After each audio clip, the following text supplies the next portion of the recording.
Hey, and welcome to the Meditations and Musings podcast. I'm Elena Lipson. I'm a mama, I'm a wife, and I'm the founder of the Divine Self-Care Circle membership and the Virtual Retreat Academy. I don't believe that you have to sacrifice your body, your health, or your family in order to create true abundance and prosperity. I believe in living based on the divine feminine metrics of success, and these include pleasure, play, ease, grace, and a slower pace. Each week, I'll bring you 1 to 2 new episodes. One of these will be a guided meditation that you don't have to do on the meditation pillow, and the other will be a conversation to help you access your inner wisdom, to ignite abundance, and inspire others to do the same. I invite you to join me on this journey back to the magic of a divinely aligned and well cared for you. And now, join me for today's episode. Hello, this is Elena Lipson, your self-care coach and divine self-care mentor. And this is episode number 92 in defense of self-care baths. I know it's a little bit cheeky, but that's okay because I want to get your attention and to start to reframe the conversation about self-care baths and manicures and pedicures being the topical stuff of self-care. So it's becoming more and more trendy now to be sort of anti-self-care, putting it down and saying that bubble baths and manicures aren't important. But I happen to have a very different take on this after having coached hundreds and hundreds of women throughout the years on self-care and stress and chronic illness. I really believe that the most small, tiny, daily rituals that heal your body, your energy, your soul are the things that actually allow you to continue on your path of evolution, of physical, emotional, spiritual wellness. And these subtle attempts to shame about self-care are honestly simply misguided. So the bubble bath, first of all, it's not about luxurious time alone with a mound of bubbles around you. Unless that's what you want, then go for it. What it's really about is pouring 2 to 3 cups of healing Epsom salts into that water, allowing your energetic body to detox from the hurry, the rush, and that ever powerful busy badge that we all so proudly wear. And not always by choice, some people's lives are very, very full with other people's needs, especially if you're a mom and if you're an entrepreneur or if you're just a woman in the world, right? And for me, that manicure, which I usually do myself, but I do sometimes go and chat with the woman who does my nails because my mom did that work and still does for over 25, close to 30 years now. And the tips and the money that she earned helped raise our family. And if I have the money and I want to be able to support this woman who, like my mom, was an immigrant here, making a new life for herself. So before I get into the 3 specific reasons that baths are actually so important for you, for fuck's sake, as I said on Instagram, stop retelling that stupid, shameful story that, that self-care is self-indulgent. You deserve a weekly toxic bath. In this world, you need a weekly detox bath just to slough off that BS being slung at us from all directions. So I want to just give you 3 very specific reasons that you can feel really good about creating self-care practices in your life now, not someday. Number 1 is, again, that bath is not an actual literal bubble bath, right? It's a detox bath. It detoxes your body and your energy from the stuff that we pick up along the way. You are an energetic being, and every interaction you have, every time you have an emotion or a reaction to a situation, or you're just driving in traffic, your body creates chemicals, and some of them are not so good. Now, everything that our body creates is, it's meant to guide us, to protect us, to lead us, to educate us, to heal us, whatever it is. But if we're in a constant state of stress and reaction, whether it's from sitting in traffic every day, whether it's from being the head of your household, whether it's from, not so positive interactions with people in your life. It doesn't really matter. The point is that you are a human being living this life, right? You're also a spiritual being. But the stuff that you pick up along the way, it needs a place to go. And if you're not creating some energetic practices to release some of those things, you're going to build up in your body. And that's when you start getting irritated and frazzled and foggy and not being able to concentrate because you're carrying around so much thought and stuff. This is one of the key reasons I teach the Magic Morning Practice, which of course you can get for free on elenalipson.com/gift. It's one of the main reasons I teach my 66 sacred rituals, which is a combination of mind, body, and spirit rituals where you can actually really release those toxic chemicals and thoughts and mindsets along the way. So a bath is one of those rituals where you can actually mindfully and intentionally in about 20 minutes, find that stillness, that place where you're actually healing your body, you're releasing all the things that, you've picked up along the way. And I encourage my clients and the women who I work with and you to do this on a regular basis. Now, Epsom salts aren't the only thing you can do. There's sea salts, there's baking soda, there's all kinds of things you can do that align with your physical body. So don't just take my word for it. Look it up and find a formula that works for you. Essential oils can be amazing. Of course, look this up because not all essential oils are created equally. Some of them won't feel very good. Like I would never put mint into your bath, which I did once by accident. It actually makes you feel really cold. Eucalyptus isn't good in there, but lavender is. And anyway, just look up. There's so many amazing women out there right now who teach about essential oils. All you have to do is Google bath essential oil, and you can find a list. You can go smell them at your local health food market and ask the person who works there for some advice. So that's number one. Number two is riding on that first one is your energy matters in life, in business, and the bedroom. How you show up is going to be directed by your energy, whether you're feeling sluggish or sad or feeling heavy in your energy. You're going to relate to whoever you're coming into contact with, whatever work you're doing, whatever ways you are mothering, yourself or other people. It's all going to be guided by the energy that you bring to whatever you're doing. So that is why energetic practices are so important. The self-care practices that I teach are not just physical. They're both. They're physical, they're emotional, and they're spiritual. They're for your mind, your body, and your soul.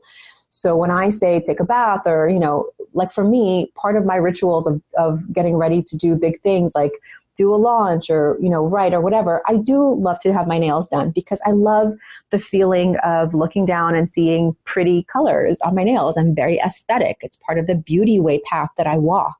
It might not be important for you, but for me, I know that one of my self-care practices is having my nails done.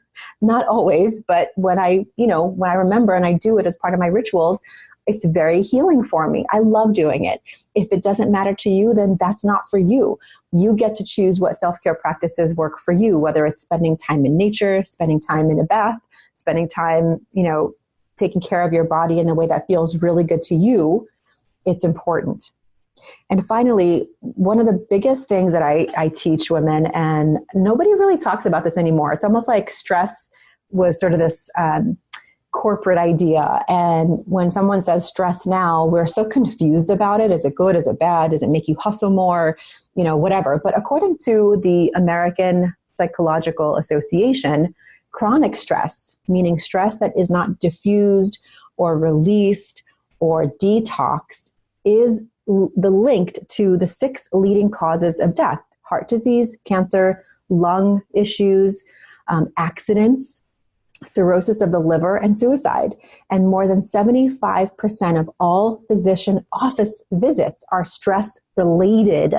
So what does that tell you? Like, people are just walking around stressed from the news, from life, from perceived threats, from fear mongering on the news, all that stuff, right? And then there's, of course, all the stuff that happens in real life, all the regret and the worry, people living in the past and the present, not really having the spiritual practices, the self-care practices that really help you to be in the present and deal with situations now.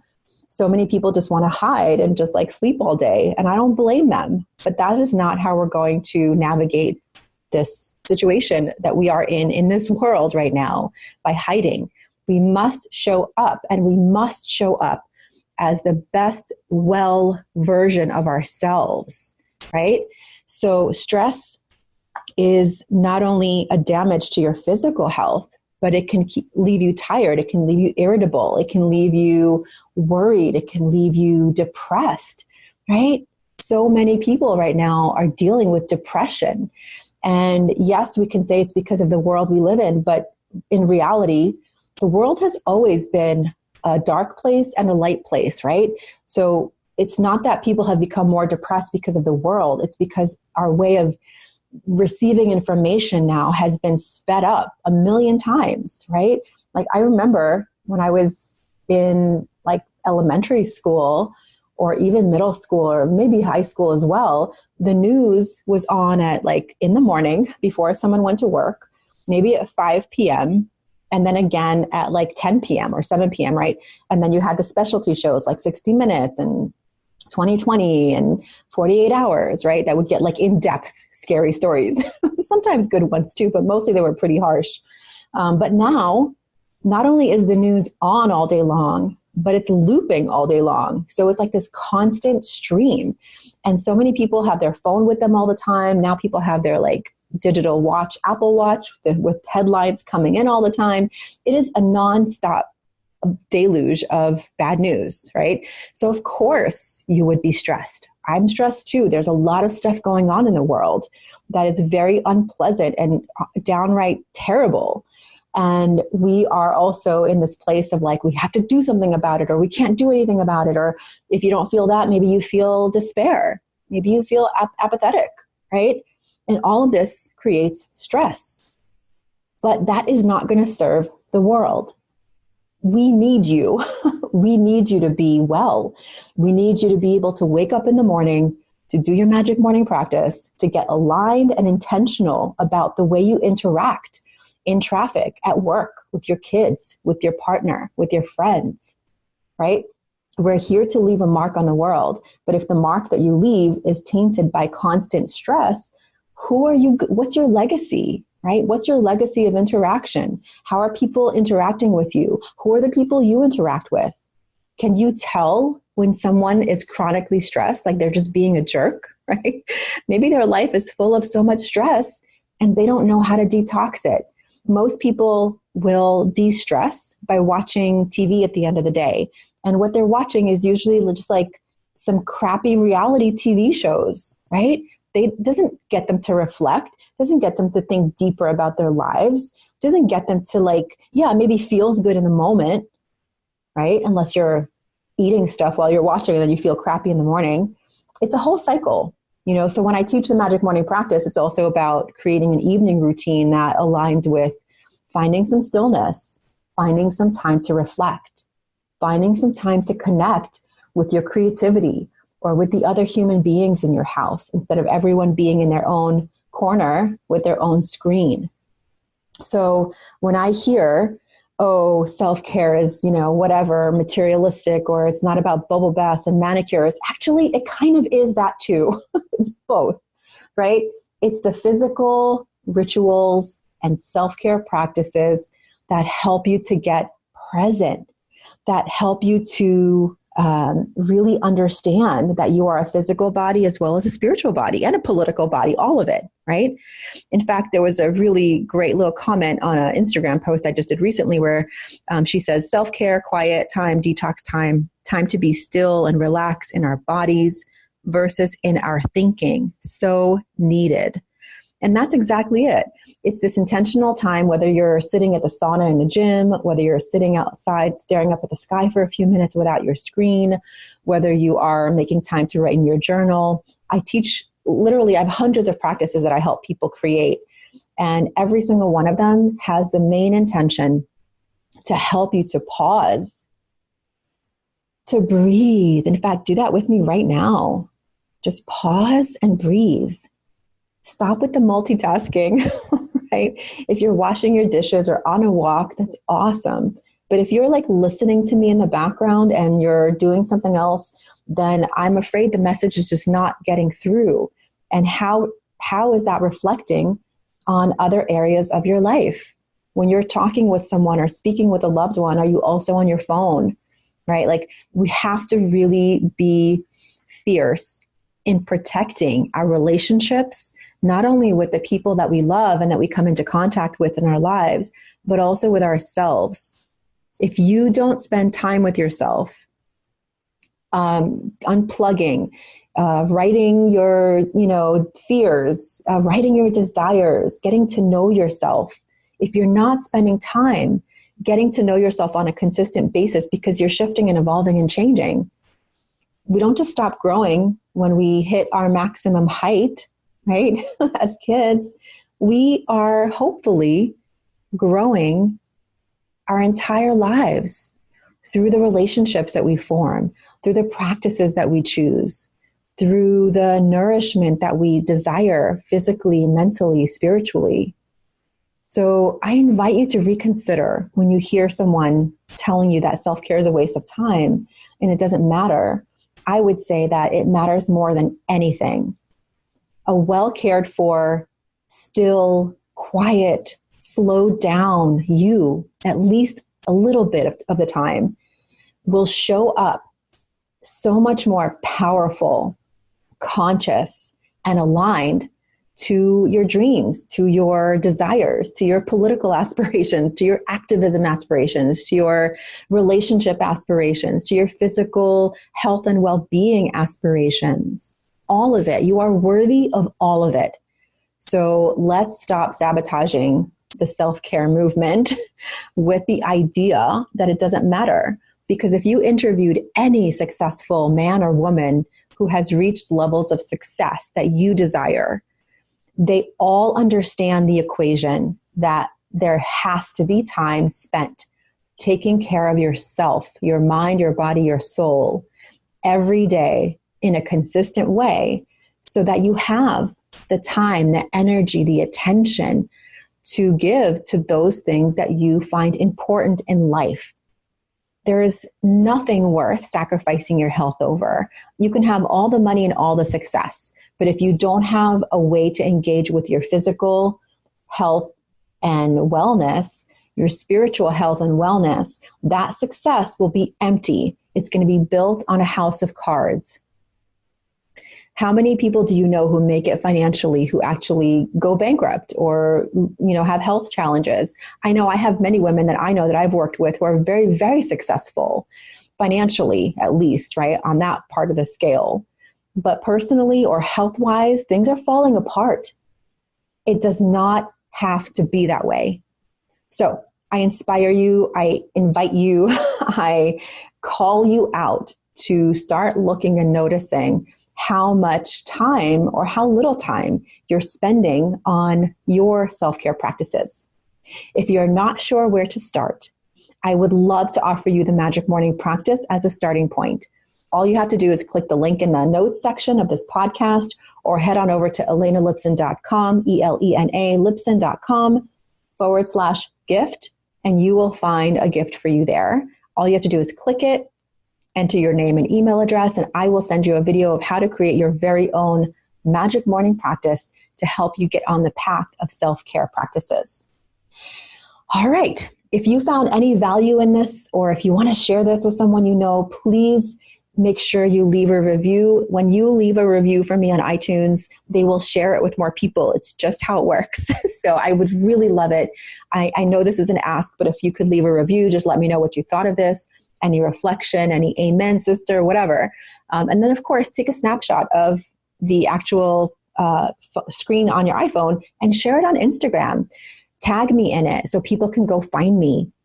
I really want this message to get out to as many women and men as possible to really understand that by being well and balanced and intentional through self-care practices and rituals, you really have this incredible opportunity to leave a legacy, to do good work in the world, and to have relationships that matter. So thank you so much for being here with me today for episode 92. And I can't wait to hear what you think. Have an incredible week. And hey, go take care of yourself. Again, this is Elena Lipson, your self-care coach, divine self-care mentor, and I'll see you for the next episode of the Divine Self-Care Meditations and Musings podcast. Thank you so much for listening and learning about the new divine self-care way of being in your life, business, and the bedroom based on the divine feminine metrics of success: pleasure, play, ease, grace, and a slower pace. If you're ready to bust the myth of overwhelm and tap into an inspired start to each day, I've put together a free video series for you to help you start each day with energy, inspiration, and ignite that inner pilot light which attracts joy, magic, and synchronicity. You can access my 3-step magic morning practice to help you ignite your inner light and attract the abundance that you're craving. Head on over to elenalipson.com/gift. And if you enjoyed this episode, I would so love if you share it with a friend, a sister, a mother, a daughter, and please leave a review. That is how the magic starts to ripple out. Here's wishing you a day full of beauty, magic, and divine self-care. I'll see you next time at the Meditations and Musings podcast.